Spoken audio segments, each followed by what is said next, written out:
వైశాఖ మాస శుక్లపక్షంలో వచ్చేటటువంటి తదియ తిథి అక్షయ తృతీయ అని పిలుస్తారు. అక్షయము అన్న మాటకు అర్థం ఏమిటో తెలుసా? అయిపోయేది కానిది అంటే అక్షయం అంటారు. ఎందుకంటే క్షయం అయిపోతుంది, మీరు చేసుకున్న పుణ్యం కూడా ఖర్చు అయిపోతుంది, పాపము ఖర్చు అయిపోతుంది. క్షీణే పుణ్యే మర్త్యలోకం విశంతి. ఒక ఆయనకి చాలా పుణ్యం ఉందనుకోండి, దేవతగా తీసుకెళ్ళి కూర్చోబెడతారు. ఆయన చాలా కాలం దేవతగా ఉంటే ఏమవుతుంది? యవ్వనంలో ఉండి భోగాలను అనుభవిస్తాడు కాబట్టి పోతుంది ఆ పుణ్యం అంతా. పోతే ఏమవుతాడు? పైనుంచి కింద పడిపోతాడు మళ్ళీ. కాబట్టి పుణ్యము ఖర్చు అయిపోతుంది, పాపము ఖర్చు అయిపోతుంది. దుఃఖాన్ని అనుభవించేస్తే పాపం పోతుంది.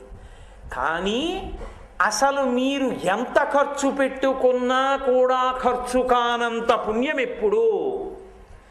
అక్షయ తృతీయ నాడు మీరు చేసినటువంటి పుణ్యము. లోకంలో పుణ్యం అన్న మాటకు అర్థం ఏంటండి? అన్నిటికన్నా మనిషి కోరుకునేది ఏమిటి? ఏ సుఖాలైనా అనుభవించడానికి ముందు ఏముండాలి? ఇది ఉంటే కదా. అన్నీ ఉన్నాయి, అల్పాయుర్దాయం ఉంది, ఎవరికి కావాలి అది? చిరంజీవన్నే భక్షపిత పశుపాశవ్యతికర అంటారు శంకరాచార్యులు వారు సౌందర్యలహరిలో. ఆయుర్దాయం, దీర్ఘాయుర్దాయం ఉన్నవాడు కదూ ఏదైనా సాధన చేయడం కానీ భోగాలను అనుభవించడం కానీ చెయ్యగలడు. కాబట్టి దీర్ఘాయుర్దాయము కలిగినటువంటి శరీరమును పొందుట అన్న మాటకు అర్థం ఏంటంటే, బ్రతకడం అన్నది దేని వలన సంభవిస్తుందంటే నీటి వలన మాత్రమే సంభవం. అందుకే మీరు చూడండి, అనారోగ్యం పాలైన వాళ్ళు నాకు ఆ ఊళ్ళో నీళ్లు పడలేదండి అంటారు, ఆ ఊళ్ళో నాకు సమోసాలు పడలేదండి అనరు, నీళ్లు పడలేదండి అంటారు. నీరు మనిషిని నిలబెడుతుంది, నీరు మనిషిని పడగొడుతుంది. లోకంలో అన్నీ క్షయమైపోతాయి, కానీ బ్రతకడం అనేటటువంటి మాట దేని యందు అన్వయం అవుతుంది? నీటి వలననే. నీటి వలన బతుకుతాడు మనిషి. ఆ నీరు నీకు లభించకపోతే అంతకన్నా దుఃఖం ఇంకోట్లేదు. అందుకే శోషిత తాళ్ళుడగుచు అంటారు పోతన గారు భాగవతంలో. చాలా దాహం వేసేసి నాలుక పిడచకట్టేసింది అనుకోండి, మనిషి బ్రతికున్నా కూడా ఆలోచన పనిచేయదు, ఇంకా బుద్ధి పనిచేయదు. అమ్మో దాహం అని చెప్పి ఆ నీరు దొరకలేదని ప్రతి వాళ్ళ మీద కోపగిస్తాడు. ఎండి తడిలేని గొంతుక ఎలగడిందా అంటారు పోతన గారు. గొంతు ఎండిపోయి మాట కూడా రాదు, ఆ నీరు దొరకాలి. అందుకే నువ్వు ఏ జన్మలో ఎక్కడ ఏ శరీరంలో ఉండు భయం లేకుండా నువ్వు హాయిగా కడుపు నిండా నీళ్లు తాగి బతకగలగాలి. అందుకే ఉదక భాండదానం చేసుకోవాలి. అక్షయ తృతీయ నాడు బంగారం కొనుక్కున్నావు, మంచిదే, నేను కాదన్నావు, అక్షయం అయిపోయింది, ఏం చేస్తావు ఇప్పుడు? బంగారం నిన్నేం రక్షిస్తుంది? నీ జీవుడితో రాదది. నిన్ను నువ్వు రక్షించుకోవాలంటే నీ జీవుడికి పనికొచ్చేది చేసుకోవాలి. అక్షయమైనది ఏది అంటే ఉదక భాండదానం చేస్తారు. ఒక కుండ నిండా నీళ్లు పోసి దాని మీద యాలుకలు గుండ వేసి ఏలా లవంగ ఘనసార సుగంధి తీర్థం దివ్యం వయచ్చరితి హేమ ఘటేషు పూర్ణం అని కదా వెంకటేశ్వర స్వామికి ఇస్తారు. చక్కటి సువాసనా భరితములైనటువంటి చల్లని జలములను కుండతో పట్టుకెళ్ళి బ్రాహ్మణుడికి దానం చేసుకుంటారు. అలాగే ఆ రోజున అనంతమైనటువంటి పుణ్యము నీకు కల్పించి నిన్ను పరమేశ్వరుడి వైపుకి తిప్పగలిగినటువంటివి ఇవ్వాలి. ఏదది? సేవ. కాబట్టి ఆ రోజుల్లో కొంచెం మనుష్యులకి వాతావరణం ప్రతిబంధకంగా ఉంటుంది. విసినికర్రలు పట్టుకెళ్ళి భక్తులకు విసురుతారు. విసిరి ఓ విసినికర్ర ఇస్తారు, అయ్యా విసురుకోండి. ఎప్పుడు ఆయన విసురుకున్నాడు, ఆయన విసురుకుని సంతోషించేటటువంటి ఫలితంలో 4వ వంతు నీ జీవుడి ఖాతాలో అనంతంగా పడుతుంది.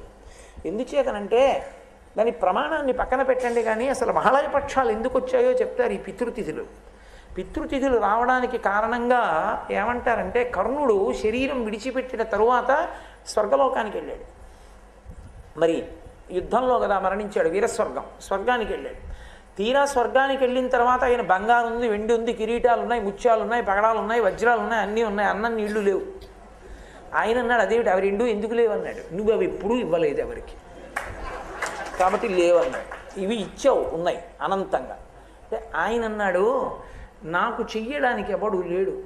ఎందుకనంటే మహాభారత సంగ్రామంలో అందరూ చచ్చిపోయిన తర్వాత బ్రాహ్మణులు నిల్చోబెట్టి కృష్ణ భగవానుడు పేర్లు చదివించాడు, ఒక్కొక్కరి పేరు చదివిస్తే నువ్వులు నీళ్లు విడిచిపెట్టారు. వాళ్ళు ఉత్తమ లోకములను పొందుగాక అని ధర్మోదకం, ఆ దాహం తీరడానికి నీళ్లు వదిలేరు. వదిలితే అందరి పేర్లు చదివితే ఒక్కొక్క పేరు చదివితే మావాడే అని ధృతరాష్ట్రుడు తెలివాడు, మావాడే అని ధర్మరాజు తెలివాడు. కర్ణుడు అన్నారు, మావాడు కాడన్నాడు ధృతరాష్ట్రుడు, మావాడు కాడన్నాడు ధర్మరాజు. నువ్వులు నీళ్ళకి నోచుకోనివాడు కర్ణుడు. అప్పుడు ఉండలేకపోయింది ఇంకా కుంతీదేవి, ఏడుస్తూ వచ్చి నిజం చెప్పింది. ఆయన నా పెద్ద కొడుకు ధర్మరాజా, నీ అన్నగారు నువ్వు విడిచిపెట్టారు. ఆయన అన్నాడు, ఎంత తప్పు చేయించావమ్మా, పెద్దవాణ్ణి పడగొట్టించి సింహాసనం నాకు ఇప్పించావు.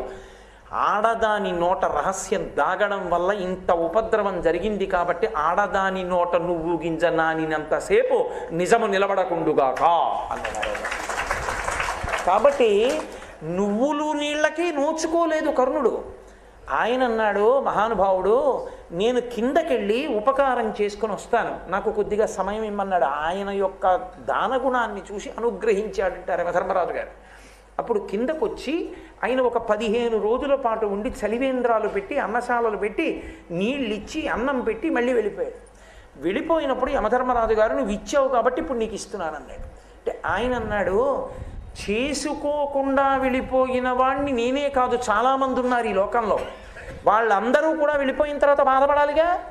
అందుకని ఒక్క ఉపకారం చేయి, ఏ 15 రోజులు నేను శరీరం విడిచిపెట్టిన తర్వాత కూడా భూమండలం మీదకి వచ్చి ఉపకారం చేసుకున్నానో నాకు నేను, అలా ఈ పితృపక్షం అంతటి కాలంలో ఈ 15 రోజుల్లో ఏ తిథి నాడు ఏ బంధువులు శరీరాన్ని విడిచిపెట్టారో వాళ్ళ పేరు చెప్పి ఆ రోజున కొడుకులు కానీ మనవలు కానీ మునిమనవలు కానీ ఏదైనా ఒక ఉపకారం చేస్తే, ఒక దానం చేస్తే అది వాళ్ళ ఖాతాలో పడేటట్టుగా అనుగ్రహిస్తానన్నాడు.